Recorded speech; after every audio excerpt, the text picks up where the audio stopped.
Hi guys, well the excitement of Intel Z170 may have dropped a bit since the beginning of August, but today we're going to be taking a look at something rather special. We've got in our hands the MSI Z170A X-Power Gaming Titanium Edition. This board is of course designed to work with Intel Skylake CPUs and is equipped with both enthusiast grade features and elements which gamers will also appreciate. Standing out from the crowd is Titanium's primary objective. This board replaces the usual mundane black PCB in favour of a silver livery. Not only does this titanium theme filter into the appearance of this board, but the actual construction and design uses titanium to provide even more strength. Now, titanium is available to buy now in the UK. You're looking at around £220.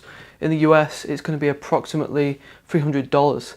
So it's perhaps at the upper end of the Z170 market, but this board does come with a lot of features, as we're going to find out, and it's also quite unique too. So we're going to begin our video now, guys. If you're after the benchmarks, then please head over to the full review, which is in the description. Right guys, well, to begin with, we're going to do a quick unboxing on our new board. So here we've got the packaging. You can see here that it is very much reflective of the board inside. We've got this really nice silver box. We've got the branding there, and of course the impression there of the board, nice close up there detailing some of the features. Now aside from this, there really isn't a great deal to talk about. Obviously got the support there for the Intel Z170 chipset and support for Intel's 6th generation of CPUs. But we can see that this actually opens out. We get a bit of a preview, a bit of a taster of the board inside there, and we've also got some significant features listed. Now over on the back, we've actually got some more of these features, a bit more detail.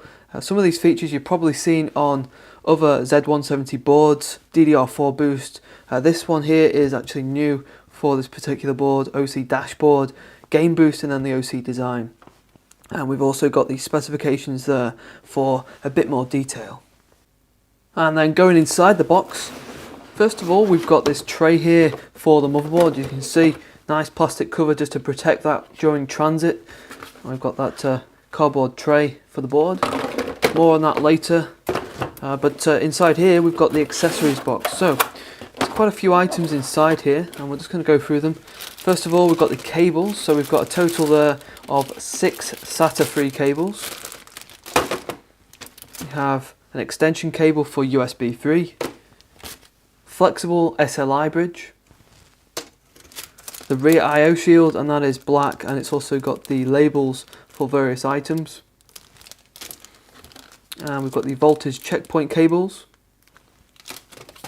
nice metallic case badge, and then the documentation. So to begin with, we have got the user guide, so that will give you any technical assistance if you need it. We've got a diagram of the board inside here with pinpointing various features.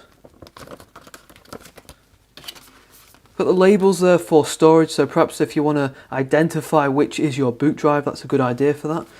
We've got the door hanger, driver CD with the utilities software, quick installation guide to provide you with a bit of help if you need that. And then we've got, lastly, we've got that label there for registering the board.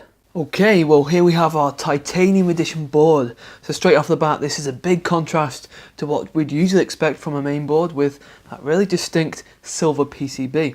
So those that favour a nice black and white theme, we're really pleased with the aesthetics on this titanium board, and it certainly puts a different spin on motherboard styling. So we've got that matte silver PCB, we've got the black ports and lanes, and then we've got those silver heat sinks. Now the size of our titanium board conforms to the standard ATX form factor, so it should be able to fit in most mid-towers. Being an Intel Z170 and socket 1151 board, titanium works with Intel's Skylake CPU, so we're talking 6th generation, so such as the 6600K or the 6700K.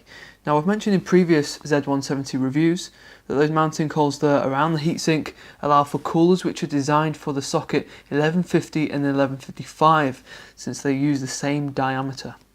Now we've got 2 large heatsinks which sit over the MOSFETs on the board, and they have a really nice finish on them. They're interconnected by a thin copper heat pipe.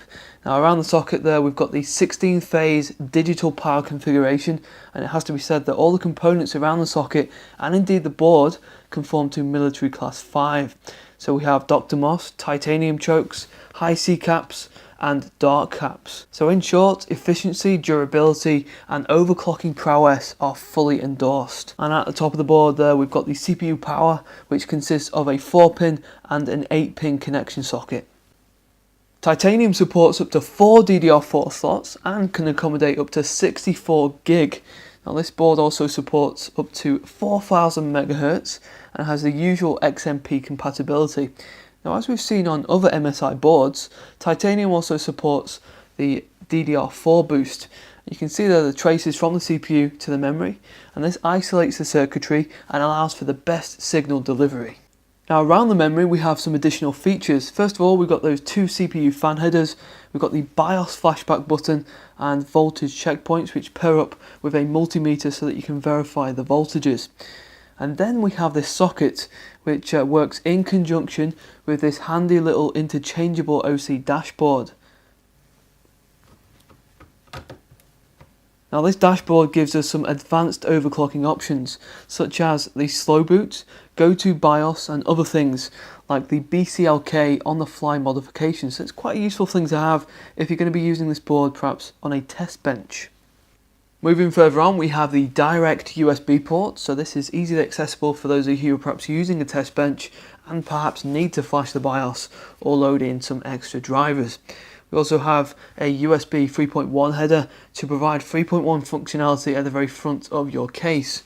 And then for storage there, we have 4 SATA 36G ports and then 2 rows of SATA Express. Now you can take the 4 SATA ports from that SATA Express if you aren't planning to use Express. So it gives you a total there of 8 ports to use. Covering the Intel Z170 chip, we've got another large silver heatsink which bears the dragon emblem, which is synonymous with MSI's gaming division. Now in the bottom corner there we've got the onboard power and reset buttons. We've got a dual BIOS switch in case you run into any difficulties. And then we've got the game boost knob. Now the game boost allows you to switch to 11 incremental overclocks on the fly. Now further along there we've got even more switches which include hotkey, which we've seen before, allows you to apply macros and commands to a standard keyboard once enabled. We've got the peg switch for ceasefire to disable specific PCI Express. And then we've got LED debug, which presents you with codes throughout the post process and can help diagnose any problems. Over in the expansion area we have an auxiliary power connector for extra juice, and then we've got 4 PCI Express 3.0 x16 slots. We've got 3 PCI Express 3.0 x1 slots. Now for the graphics card support, the top supports x16, the second supports x4, the third supports x8 and the bottom supports x4. So if you're going to be using a single card, then use the upper slot, and if you're using 2 cards, then use the top and a third for the best performance. Now those primary PCI Express have been given reinforced metal shrouds to provide more strength in this area, and the reverse also has stronger soldering. Amid the PCI Express we have 2 M.2 slots. Now both these M.2s use PCI Express 3.0 x4, thus allowing bandwidth of up to 32 gig a second. But since we have 2, we can combine 2 NVMe Express SSDs and then apply a RAID array to make use of 64 gig a second, courtesy of the twin turbo design. For audio, Titanium uses the 3rd generation of Audio Boost, which combines a series of features which include the isolated area for audio components, metal EMI shields, Nahimic audio enhancer, dual headphone amps, Nippon Chemicon capacitors, and gold-plated audio connectors. And all of this translates to a decent onboard audio solution. And lastly, we arrive at the rear I/O section of Titanium, which is completely jam-packed with features. So from left to right, we've got 2 USB 2 ports, PS2 keyboard mouse, clear CMOS, a USB 2 port which actually acts as the BIOS flashback 2, 2 USB 3.1 Gen 1 ports, HDMI, display port, another HDMI, gigabit LAN port, that's Intel i219, 2 USB 3.1 Gen 1, 2 USB 3.1 Gen 2, and then finally those audio ports with the optical SPDIF out. So there you have it, that is the X-Power Gaming Titanium Edition. So by now it's quite clear that this board has enthusiast overclocking type features, but also adopts some of the aspects that are tailored to gamers too. So what you get is a nice blend of the features and tools from both camps. And so in return what you get is pretty much everything that you could need. It's really nice to see MSI innovating with that OC dashboard, and we really like the inclusion of USB 3.1 Gen 2. Offering like double the speed of Gen 1. We could go on and on about the great inclusions that this board brings. The studio grade audio as well, that's another thing. But the thing that everyone is really going to be talking about with this board is that unique design, that silver PCB. Now personally I really think it's great. I love the aesthetics on it. But personally I think perhaps change those black ports out for something which is white or grey. But what do you guys think? Let me know in the comments below. Now if you guys are looking for the performance related results, overclocking etc, then please head over to the review, which is going to be on the screen and in the description very soon.